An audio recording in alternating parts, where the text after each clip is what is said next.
Like many female gamers, I've gotten my share of weird stuff on the internet. I've been told that I'm too emotional, overreacting, crazy, and I have even been told that I'm being paranoid. But where is the line between paranoia and just plain good instincts and critical thinking? The story I'm about to tell you may be shocking, but it's by no means the worst women face in the gaming industry. However, this is way too serious to let slide. On Monday night, I got this message.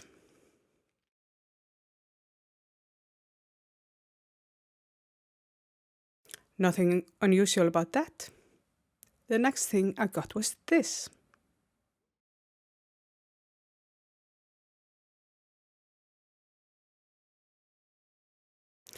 I was kind of flattered that she would want to use that video as a basis for a game. The Who Shot Il Mango video is, in my opinion, my best video, and I had so much fun making it. In the peaceful Discord, I sent this, telling Il Mango and Miles about the game and to get their okay about this. Il Mango is a full-time content creator, so anything that affects his image has direct impact on his income. And yes, I checked out this woman's Twitter account and it looked totally legit. Mango and Miles were okay with allowing this woman to use their stuff. I sent a private message to Enemy because he's not in the peaceful Discord. The next day I got a message from Manon Lev again. And she sent me this screenshot. It looked really cool and fun. At the same time, I shared the screenshot over on the peaceful Discord for the others to see. And everybody was really hyped about this. Then Manon left, offered me to try the game, and of course I wanted to do that. I had this gut feeling that things were not as they seemed. And I didn't want to do anything else until I had talked to this woman in a voice channel. In the peaceful Discord, I wrote this.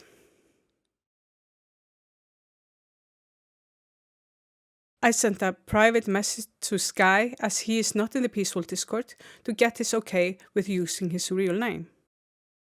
An hour or so passed, and then I got a private message from Manon Lev.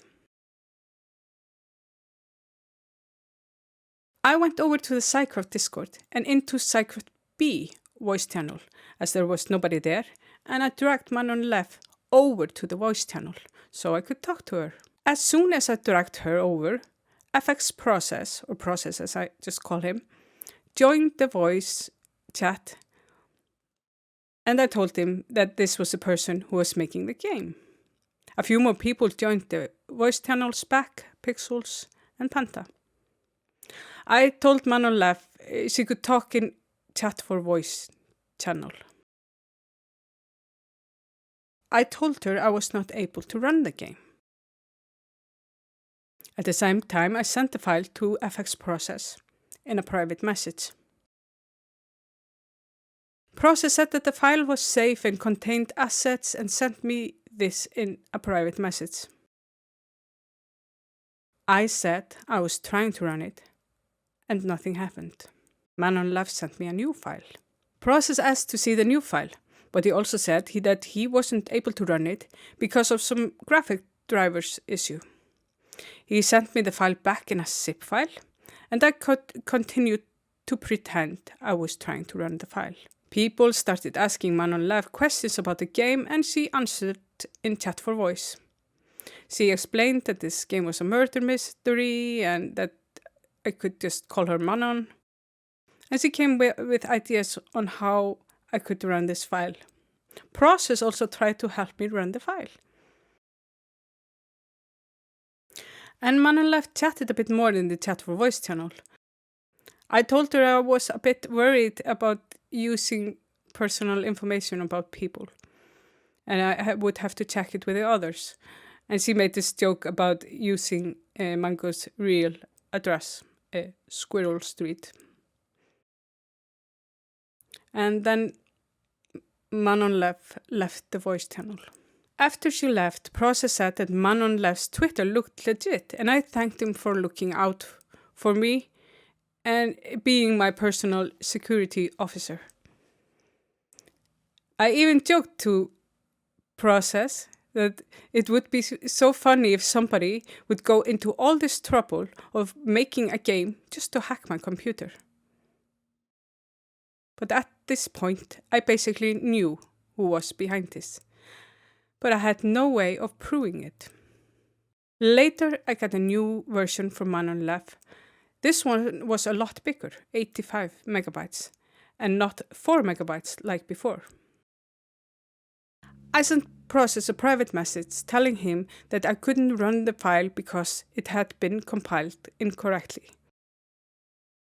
I did not tell Process that she had sent me a new file. So I just continued coming up with excuses.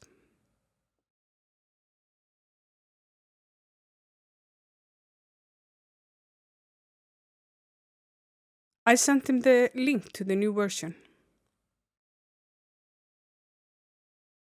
And about 4 hours later, I got a message from Process.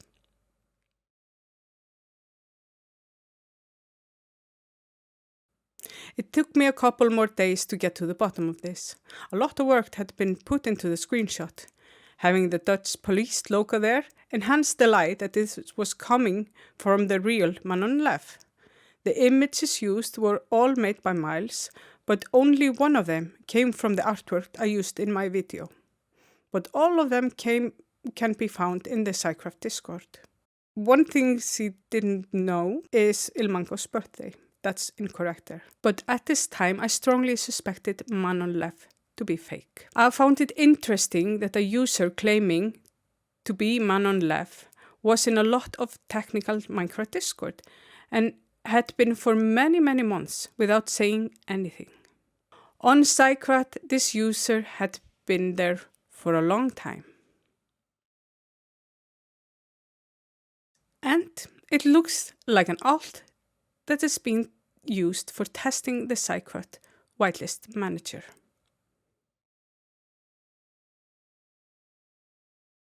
The whitelist manager that FX Process made. Yep, this is definitely Process. This alt account has had a few names. At first, it was named Ilmango. This alt account has also been over on Hecate, and everybody knew that FX Process owned it. He even acknowledges it in chat. On Prototech, this alt was named Rayworks.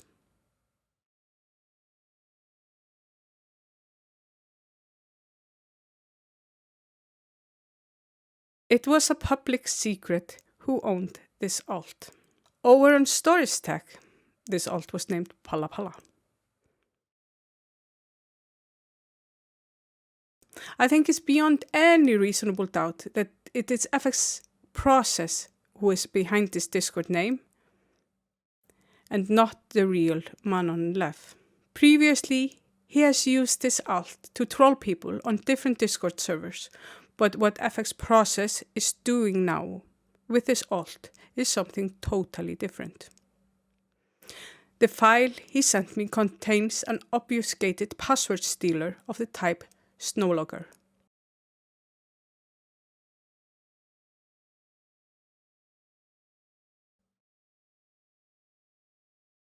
And this was not flagged until I started poking around. This Trojan does not only steal your passwords, it can steal cookies and banking credentials. It can turn my webcam on without me knowing and listen to my microphone. I have my computer set up in my living room, and I'm a mother, and my child spends a lot of time here in the living room. And if this had succeeded, he would have been secretly filming my child and recording all my conversations. FX Morin, or FX Process, like I know him, might just be a 19-year-old boy living in Canada. Maybe he just wanted to know who I was talking to on Discord, or even in a misguided hormonal episode wanted to look at me without me knowing. I thought of him as one of my best friends on SciCraft. Maybe he only meant to troll me. But that does not excuse the seriousness of what he has done. I did contact the real Manon Lev. She is a real person, a mother and a business owner who trades on her name, much like content creators do. She was devastated to hear how her name and identity had been trampled on and violated to do what FX process tried to do. I have no way of knowing how many others process has done this to. So I urge everybody, please look at all files you have been sent and take precautions on who you give access to your stuff.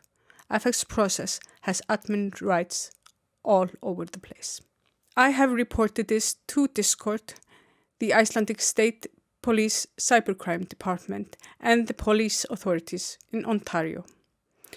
The real Manon Lev will no doubt report this to the real Dutch police.